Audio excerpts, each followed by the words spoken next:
And the market did sell off as expected. So, it's one of those things where, lots of times you're looking for a reason to get short, and it doesn't always work. And when it does work, that's why you have to have the confidence to stick with your way of trading. When the market's volatile, sometimes you're going to get chopped around a bit, but, if you stick with it, you can profit.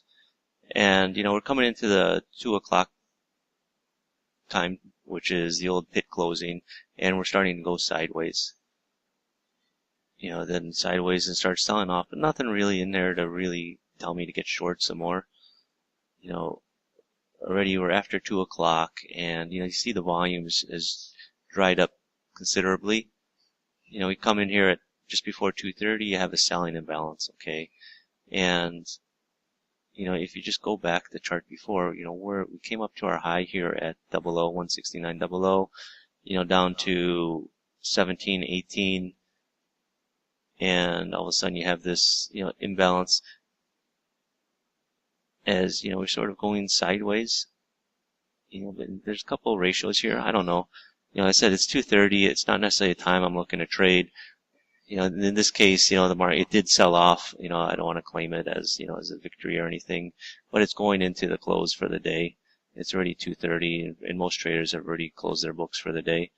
But the market, it did give you a chance to get short around the 24 level. It did come down nicely into the, 14 area, and even continue lower down to, almost 00. It's 168.02. But, so that's the end of day 3 in the bonds. The last charts I want to go through, it's 1 day in 15-minute charts in the ES, the E-minis. Now, when you're dealing with longer term charts like 15 minutes, it's hard to get everything on one chart. You got to scrunch it a bit. So, to make it easier, I'm just going to show you some of the edges of the bars and just sort of talk you through some of the setups. So this is 8:45. This is on March 9th. This is a 15-minute chart.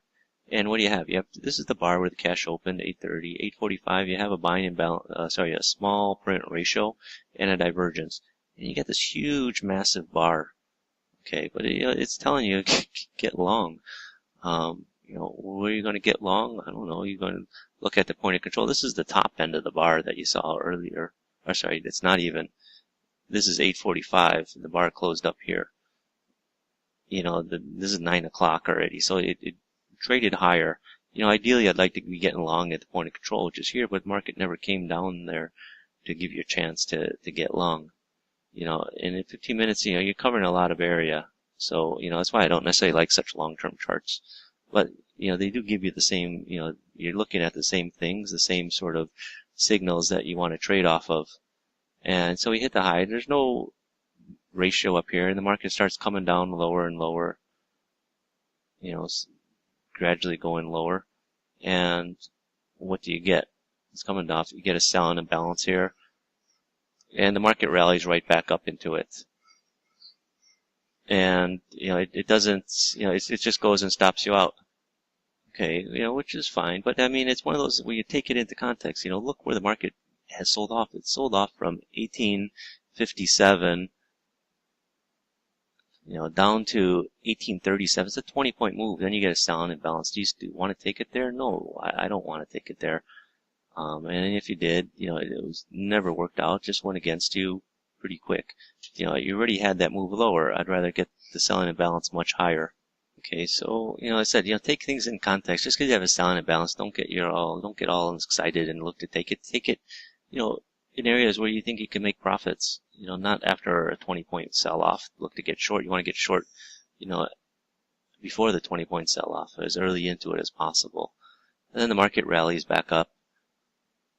And, we come up, back up towards the high. Again, there's nothing in these ratios right now telling you to get short. Then what do you see here? You see a buying imbalance, in a red candle. It's not the greatest signal. In this case, the body of this red candle is very small. It's one tick. So I mean, then you run into this doji candle. But, what's important is you stay below it. I don't know if it's hard to say try and get 2 points out of this because, these bars are 10 points. So, I mean, it's take things into context, but, you're still looking to trade from the short side, ideally you'd like to see some sort of signal to get short. But there's just nothing in there. And then what happens? The market comes off. You see this nice down bar. Nothing in the ratio here. And the market starts ticking back up.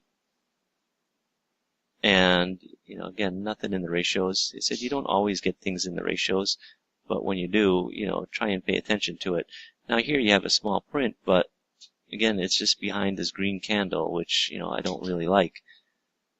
And then the market sort of rallies back up through it. Again, you get the same thing happening here. Here you have a ratio, but it's, it's a buy, it's a bullish ratio, so it's telling you possibly get long, but you already, had a move up. But you see, this is one of the problems with trading with bars, time bars, is because, it's based on time, so you're going to get candles that, some are extremely long, some are extremely short. It just depends on what's trading. But then we hit the high, on a bar with a bullish signal, a ratio, a bullish ratio. And then you're met with a red bar, just after it, which, is generally more bullish. But then again, it's one of those bars where, price is trading by time. It's not trading by, the market's trading by time, not necessarily by rotating around price. It says, 2 o'clock start a new bar, 2:15 start a new bar, 2:30 start a new bar. That's why, for me, I find the ratios, while they're still important, sometimes, they just don't make sense because of the way the bars are formed. It's not like buying or selling is necessarily drying up as price moves from one price, as the market moves from one price to another. It's just, it changes all of a sudden.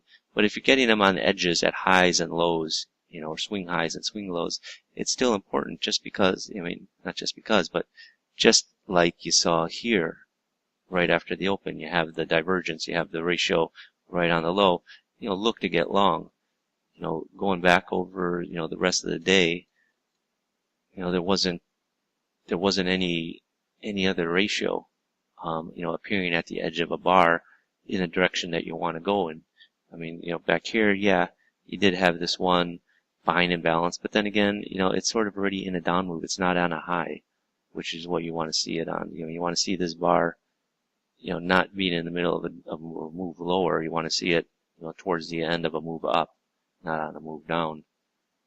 Nothing on these ratios down here. These are just average numbers. And as you start to move up again, nothing. Here it's appearing after this candle, but it's, I said it's, this candle is engulfed by this previous candle. That's one of the functions of when you're trading on time-based charts is the chart, the bar. It's, it's formed by time, not by movements in price necessarily. But, I want to see how they trade around the highs or the lows, the edges of the candle, or the edges of moves. When the price hits a high, and then you get a ratio, it's important, and it's hard to sometimes see that on time-based charts.